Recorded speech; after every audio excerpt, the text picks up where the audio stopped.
आज हमारा 9th class का जो चैप्टर है इलेक्शंस पॉलिटिक्स यानी चुनावी राजनीति, इसके पिछले वीडियो में हम डिस्कस कर चुके हैं कि एक लोकतांत्रिक व्यवस्था में चुनाव जो है वो क्यों जरूरी है।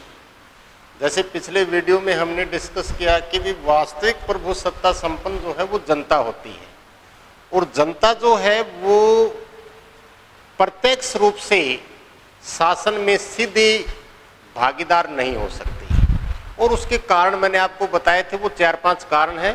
वो बताए थे कि किस तरीके से जनता जो है वो प्रत्यक्ष रूप से शासन या प्रशासनिक कार्यों में भागीदार नहीं हो सकती। और फिर हमने जो इलेक्शंस का जो मेथड है वो डायरेक्ट न होकर के इनडायरेक्ट जो है वो मेथड को अपनाया है। तो हमने पिछले वीडियो में डिस्कस किया था कि भी चुनाव जो है वो क्यों जरूरी है, चुनाव क्यों जरूरी है, उसके बारे में डिस्कस किया। अब हम हमारा जो दूसरा टॉपिक है वो ये है कि जो चुनाव है, चुनाव को लोकतांत्रिक मानने के आधार क्या है, इसको लोकतांत्रिक जो मानने के आधार क्या है।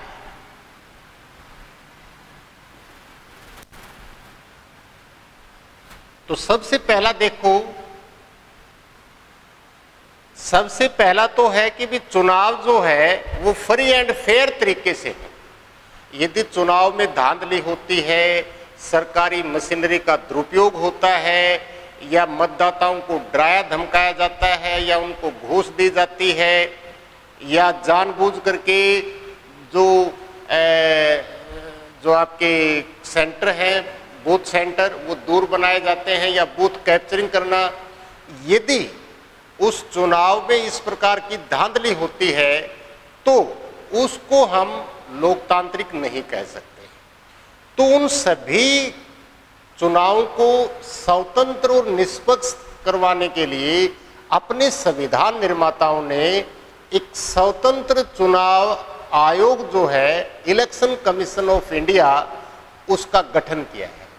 और उस इलेक्शन कमीशन ऑफ इंडिया को कॉन्स्टिट्यूशनल पावर दी है, उसको कुछ संवैधानिक शक्तियां दी हैं, और उन संवैधानिक शक्तियों का वो इस्तेमाल करके और वो फेयर एंड फ्री जो है इलेक्शन संपन्न कराता है। तो सबसे पहला है कि एक ऐसी संस्था हो जो चुनाव को स्वतंत्र और निष्पक्ष तरीके से करवा सके। यदि ऐसा है तो उस लोकतांत्रिक व्यवस्था में जनता की सबसे ज्यादा भागीदारी होगी। दूसरा है, यानी कि पहला है आपका स्वतंत्र एवं निष्पक्ष चुनाव। दूसरा है कि जो मतदाता होता है, मतदाता, उसके पास विकल्प होना चाहिए, विकल्प जो है होना चाहिए। विकल्प का मतलब क्या है कि जैसे देखो अपने देश के अंदर बहुदलीय शासन व्यवस्था है, और उस बहुदलीय शासन व्यवस्था में हमारे पास विकल्प होता है। यदि हम किसी पॉलिटिकल पार्टी जो है, कोई भी राजनीतिक दल, वो राजनीतिक दल यदि उसकी नीतियां और उसके कार्यक्रमों में पारदर्शिता नहीं है, या वो चुनाव के समय मतदाताओं को बरगला करके, झूठ बोल करके, झूठे आश्वासन दे करके और चुनाव जीत जाती है, और फिर वो जनता के सामने जो उसने वायदे किए थे उनको वो भूल जाती है, या वो चैन की नींद सो जाती है, या उस पॉलिटिकल पार्टीज की जो कार्य प्रणाली है उसके अंदर कोई निष्पक्षता नहीं है, कोई ट्रांसपेरेंसी नहीं है, कोई पारदर्शिता नहीं है, वहाँ व्यापक स्तर पर भ्रष्टाचार है, गबन है, घोटाला है। तो हमारे पास ये विकल्प होता है कि हम दूसरी पॉलिटिकल पार्टी को सपोर्ट कर सकते हैं। यदि जैसे देखो चाइना के अंदर है, चाइना के अंदर एक दलीय शासन व्यवस्था है। उस एक दलीय शासन व्यवस्था में वोटर्स के पास जो है वो विकल्प नहीं होता, अल्टरनेट नहीं होता। तो दूसरी शर्त ये है कि मतदाता के पास जो है वो विकल्प होना चाहिए। तीसरा है कि चुनाव जो है, चुनाव वो एक समय अंतराल के ऊपर होने चाहिए, समय अंतराल के ऊपर होने चाहिए। जैसे देखो अपने देश के अंदर जो चाहे लोकसभा है या चाहे प्रांतीय विधानसभाएं हैं, जिला परिषद है, नगर पंचायतें हैं, ब्लॉक समिति है, ग्राम पंचायत है, इनके देखो एक निश्चित अवधि के बाद जो है चुनाव होते हैं। यदि चुनाव का काफी लंबा समय हो तो यहाँ देखो उन सरकारों के अंदर या उन राजनीतिक दलों के अंदर भी उदासीनता आ जाएगी, क्योंकि एक छोटा टर्म होगा तो जनता को भी याद रहता है कि भी इस पॉलिटिकल पार्टी ने हमसे क्या वायदा किया था, क्या वो उन वायदों के ऊपर खरा उतरा है या नहीं उतरा है, या इसकी कार्यप्रणाली में निष्पक्षता है, ट्रांसपेरेंसी है। और यदि लॉन्ग टर्म में होगा वो तो जनता भी भूल जाती है और फिर वो व्यक्ति भी उदासीन हो जाएगा या वो सरकार जो है, तो वहां क्या होगा, करप्शन या भाई भतीजावाद को बढ़ावा मिलने लग जाता है। तो यहाँ एक नियमित अंतराल के ऊपर जो है वो इलेक्शंस होने चाहिए। नंबर 4 है कि सार्वभौमिक वयस्क मताधिकार की व्यवस्था होनी चाहिए। सार्वभौमिक वयस्क मताधिकार यानी कि सार्वभौमिक वयस्क मताधिकार से क्या अभिप्राय है कि देखो यदि इलेक्शंस जो है, यदि वो इलेक्शंस लिमिटेड वोटिंग राइट्स हो लोगों के पास, लिमिटेड वोटिंग राइट्स का मतलब होता है, जैसे आपने देखा हो कि कई बार जैसे फ्रांस के अंदर था या इंग्लैंड अमेरिका उनमें देखे, या भारत के अंदर जब अंग्रेजों का शासन था तो उस समय सिर्फ जो पढ़े लिखे व्यक्ति थे या जो मनी लैंडर्स जो थे या पैसे वाले जो लोग थे या इनकम टैक्स पे करते थे, उन्हीं लोगों के पास वोटिंग राइट्स होता था, यानी कि मुट्ठी भर लोग होते थे। लेकिन यदि हमें ज्यादा से ज्यादा यदि लोगों की भागीदारी को बढ़ाना है प्रशासन के अंदर और शासन के अंदर, ज्यादा से ज्यादा लोगों की भागीदारी बढ़ेगी, तो उसके लिए कंडीशन है कि सार्वभौमिक वयस्क मताधिकार अपनाना चाहिए। सार्वभौमिक वयस्क मताधिकार का मतलब होता है कि भी किसी भी व्यक्ति के साथ उसकी जाति, उसका धर्म, लिंग, भाषा, स्थान, क्षेत्र, उस आधार पर किसी प्रकार का भेदभाव न करके और सभी लोगों के पास जो है वो वोटिंग राइट्स हो। तो देखो अपने देश के अंदर जो अपना मूल संविधान था, उस मूल संविधान में जो आपके पास जो एक निश्चित आयु में जो वोट डालने का अधिकार दिया जाता है बिना किसी भेदभाव के, वो सार्वभौमिक वयस्क मताधिकार कहलाता है। तो अपने मूल संविधान में 21 वर्ष जो है वो एक वोटर्स की आयु जो है वो निश्चित की गई थी 21 वर्ष, लेकिन 61 जो कॉन्स्टिट्यूशन अमेंडमेंट है, 61 कॉन्स्टिट्यूशन अमेंडमेंट यानी कि 61वां संवैधानिक संशोधन 1989, 61वां संवैधानिक संशोधन 1989, उस समय अपने देश के जो प्राइम मिनिस्टर थे राजीव गांधी, तो उनकी सरकार में 61वां संवैधानिक संशोधन करके और जो मूल संविधान में 21 वर्ष की आयु निश्चित की गई थी उसे घटा करके अब कर दिया है 18 वर्ष। तो अब कर दिया है 18 वर्ष।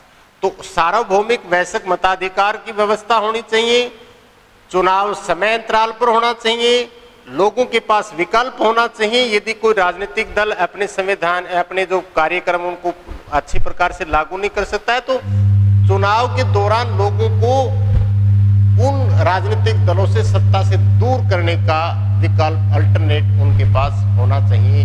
और स्वतंत्र एवं निष्पक्ष जो है वो चुनाव प्रणाली, उसके लिए एक ऐसी संस्था होनी चाहिए, एक ऐसी कॉन्स्टिट्यूशनल बॉडी होनी चाहिए जो फ्री एंड फेयर इलेक्शंस करवा सके अपने देश के अंदर और मतदाताओं के ऊपर किसी प्रकार का कोई प्रेशर ना हो, ठीक है।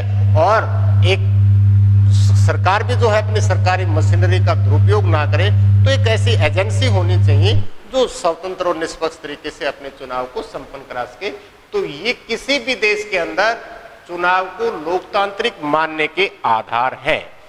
उसके बाद हम देखते हैं कि जो भारतीय चुनाव प्रणाली है, भारत की जो चुनाव प्रणाली है, इस चुनाव प्रणाली की जो विशेषताएं हैं, हमारा तीसरा टॉपिक है भारतीय चुनाव प्रणाली। भारतीय जो चुनाव प्रणाली है, भारतीय चुनाव प्रणाली की विशेषताएं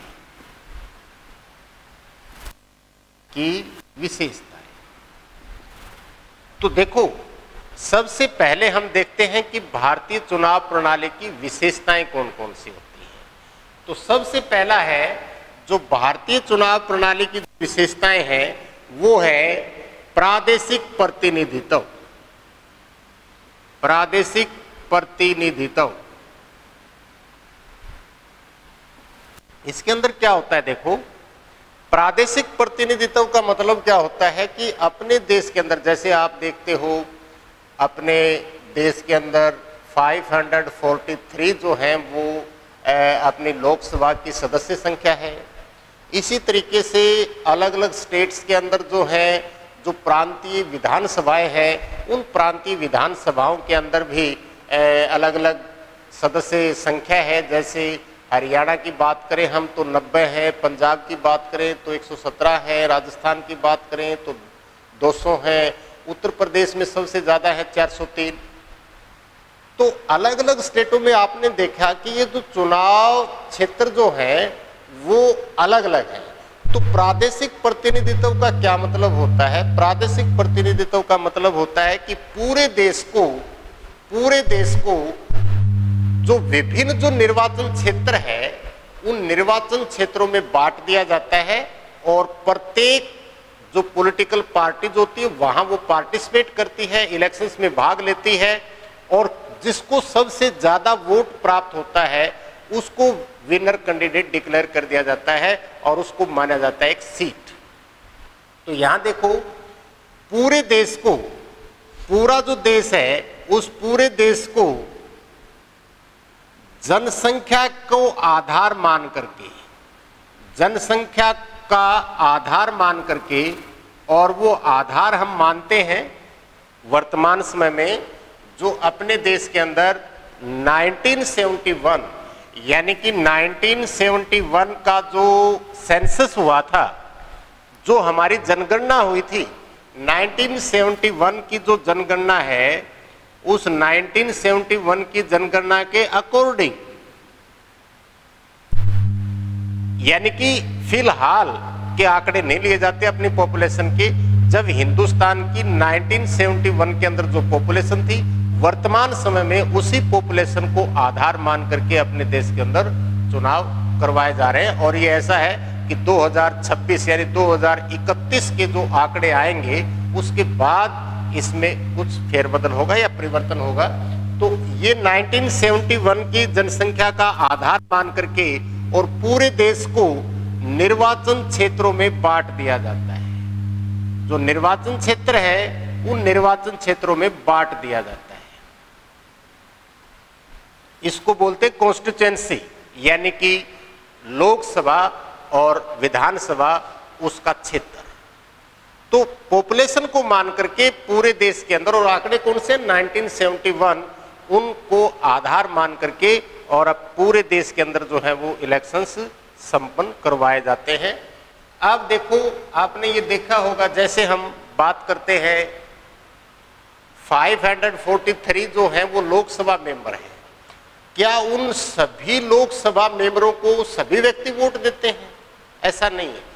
ऐसा इसलिए है कि अलग अलग निर्वाचन क्षेत्र के अंदर, जो एक निर्वाचन क्षेत्र विशेष के अंदर जो है, वो निर्वाचन क्षेत्र विशेष के अंदर क्या होता है कि वो उसी इलाके में या उसी क्षेत्र में रहने वाले जो लोग हैं और जिनका मतदाता आगे आएगा, मतदाता सूची में नाम है, वो अपने उसी क्षेत्र से उस कैंडिडेट को सपोर्ट करते हैं, उसको अपना मत देते हैं।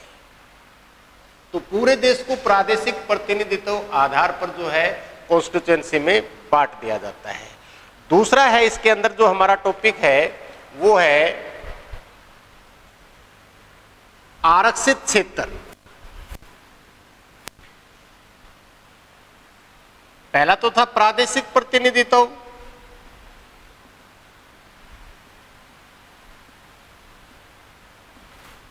दूसरा है आरक्षित क्षेत्र।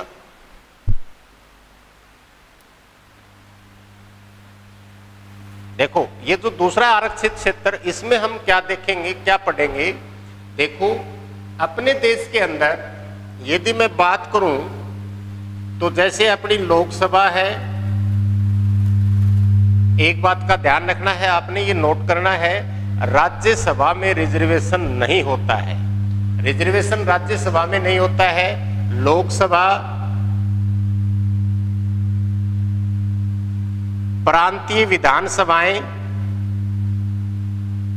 प्रांतीय विधानसभाएं और जो अपने लोकल गवर्नमेंट है, यानी कि जो स्थानीय शासन, इस स्थानीय शासन में लोकसभा, प्रांतीय विधानसभा और स्थानीय शासन में कुछ ऐसे अपने समाज के अंदर जो पिछड़े लोग हैं, दबे कुचले हैं, या वे व्यक्ति जिनके पास अभी संसाधन, मूलभूत सुविधाएं जैसे शिक्षा, उनसे वो वंचित हैं। चाहे वो अपने देश के अनुसूचित जाति जनजाति के लोग हैं, चाहे वो अनुसूचित जाति के हैं या पिछड़े वर्ग के हैं, या वो उनके पास अभी उन संसाधनों का अभाव है कि वो उस इलेक्शंस के अंदर उनके पास इतना धन या पैसा नहीं है कि उस इलेक्शंस के अंदर वो पार्टिसिपेट कर सके। और पॉपुलेशन बेस के ऊपर यदि हम देखें, अपनी डेमोग्राफी जो उसको देखें, तो उनकी जो संख्या है वो भी जो संपन्न जो क्लास होती है उससे कम है। तो आप ये देखो, यदि वहां ओपन फाइट होती, ओपन फाइट के अंदर वो कभी भी इलेक्शंस को जीत नहीं सकती। और यदि वो संसद और विधानसभाओं में नहीं पहुंच पाते हैं तो शासन और प्रशासन में उनकी भागीदारी नहीं हो पाएगी। इसका मतलब क्या है कि समाज के एक बहुत बड़े वर्ग को, जो उन संसाधनों से वो हीन है, उसकी आवाज को दबा देना, या संसद जो है में उनकी आवाज को दबा या नहीं पहुंच पाना, तो एक बहुत बड़े तबके को हम शासन और प्रशासनिक कार्यों की भागीदारी से दूर कर देते हैं। और ओपन फाइट में वो किसी हालत में जीत नहीं सकते, क्योंकि उनके पास इतने रिसोर्सेज, इतने संसाधन नहीं है। तो उनके क्या होता है, ऐसे जो अपने देश के अंदर वर्ग हैं, समुदाय हैं, उनकी कुछ सीट्स जो हैं वो रिजर्व की जाती हैं। और इसमें ये प्रावधान किया जाता है कि उस रिजर्व्ड सीट से सिर्फ और सिर्फ इसी कैटेगरी, इसी क्लास का व्यक्ति चुनाव लड़ सकता है, यानी सवर्ण जातियां वहां इलेक्शंस पार्टिसिपेट नहीं कर सकती। जैसे मैं हरियाणा की बात करूं तो अपने हरियाणा के अंदर 90 विधानसभा क्षेत्र हैं। 90 जो विधानसभा क्षेत्र है, 90 विधानसभा क्षेत्र जो हैं उनमें 17 सीट जो हैं वो रिजर्व्ड की गई है। 17 सीट जो है वो रिजर्व्ड की गई हैं। इसी प्रकार अपनी जो लोकसभा है, उस लोकसभा की 10 सीट हैं और उस 10 सीट्स में 2 सीट जो हैं वो इनके लिए रिजर्व्ड की गई हैं। क्योंकि अभी थोड़ी देर पहले हमने चर्चा की इस बात के अंदर, इतने संसाधन इनके पास नहीं है कि ये वहां ओपन फाइट में जीत सके।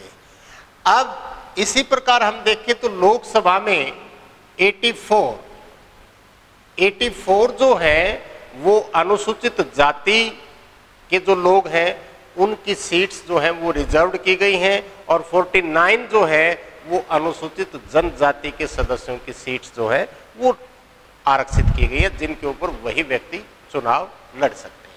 तो ये था अपना आरक्षित जो क्षेत्र है। प्रादेशिक प्रतिनिधित्व पूछ गया, आपने देख लिया। इसके बाद हम देखते हैं भारतीय चुनाव प्रणाली की जो विशेषताएं हैं। इसके बाद हम देखते हैं नंबर 3, स्वतंत्र और निष्पक्ष चुनाव प्रणाली, स्वतंत्र चुनाव आयोग। देखो ये चुनाव आयोग जो है ये अपने देश के अंदर कुछ अपनी संवैधानिक शक्तियों का इस्तेमाल करता है। इसके पास बहुत सी पावर्स होती हैं, इसके पास अपनी शक्तियां होती हैं। ये पूरे देश के अंदर इलेक्शंस को जो है वो संपन्न कराता है। आपने देखा होगा अपने देश के अंदर आए दिन चुनाव होते रहते हैं। कभी जनरल इलेक्शंस होता है, आम चुनाव, यानी पूरे देश में एक साथ होने वाला इलेक्शंस। जैसे आपने देखा 2019 में पूरे देश के अंदर जो है वो चुनाव संपन्न कराया गया और उसको 7 चरणों में बांटा गया। फिर कभी प्रांतीय विधानसभाओं के चुनाव होते हैं, कभी जो है वो स्थानीय निकायों के चुनाव होते हैं, या कई बार क्या होता है उपचुनाव भी होता है, कई बार उपचुनाव भी होता है, बाय इलेक्शन बोलते हैं इसको। ये आपने ये ध्यान रखना है, उपचुनाव से क्या अभिप्राय है या बाय इलेक्शन से क्या अभिप्राय है। देखो, जब कोई एमएलए या एमपी, पहली कंडीशंस में क्या होता है, जब कोई एमएलए या एमपी उसकी डेथ हो जाए, या डेथ का मतलब क्या है कि अपना कार्यकाल पूरा करने से पहले, अपना कार्यकाल संपन्न करने से पहले यदि उसकी डेथ हो जाए, वो अपने पद से इस्तीफा दे दे, या वहां उसकी सीट्स जो है वो खाली हो जाए दल बदल कानून के तहत, तो उसके ऊपर उस बाकी समय का जो कार्यकाल पूरा करवाने के लिए जो इलेक्शंस करवाया जाता है वो बाय इलेक्शंस होता है, वो उपचुनाव होता है। जैसे वर्तमान अपने हरियाणा की हम बात करें तो सोनीपत डिस्ट्रिक्ट के अंदर जो बड़ौदा जो कॉन्स्टिट्यूएंसी है उसके अंदर जो है अब बाय इलेक्शन होगा, तो ये होता है उपचुनाव। तो अपने देश के अंदर चुनाव जो है वो आए दिन होते रहते हैं, कभी स्टेट्स के प्रांतीय को आ जाते हैं। तो यहाँ देखो एक स्वतंत्र चुनाव आयोग की व्यवस्था की गई है जो 3 सदस्यीय होता है और इसके पास कुछ अपनी ऐसी शक्तियां होती हैं और बिल्कुल फ्री एंड फेयर तरीके से इलेक्शंस करवाता है पूरा अपने देश के अंदर। और चुनाव आयोग के पास बहुत सी शक्तियां हैं, वो कभी हम आगे जो टॉपिक होगा हमारा उसमें डिस्कस करेंगे। जैसे वो राजनीतिक दलों को मान्यता देता है, चुनाव चिन्ह प्रदान कराता है, या फिर जैसे चुनाव की तिथि जो है उसकी घोषणा करता है, वोटर जो वोट होते हैं उनकी गिनती करवाता है। तो ये, या फिर वो कुछ अपने जो पॉलिटिकल पार्टीज होती हैं उनके लिए कुछ गाइडलाइन, वो कुछ कोड ऑफ कंडक्ट या आचार संहिता जो है वो लागू करता है, और वो आचार संहिता जो है वो राजनीतिक दलों को मान्य होती है। तो एक उसके लिए हम देखते हैं स्वतंत्र चुनाव आयोग, उसकी व्यवस्था की गई है। इसके बाद जो बाकी की जो विशेषताएं हैं वो विशेषताएं हम अगले वीडियो में डिस्कस करेंगे। धन्यवाद।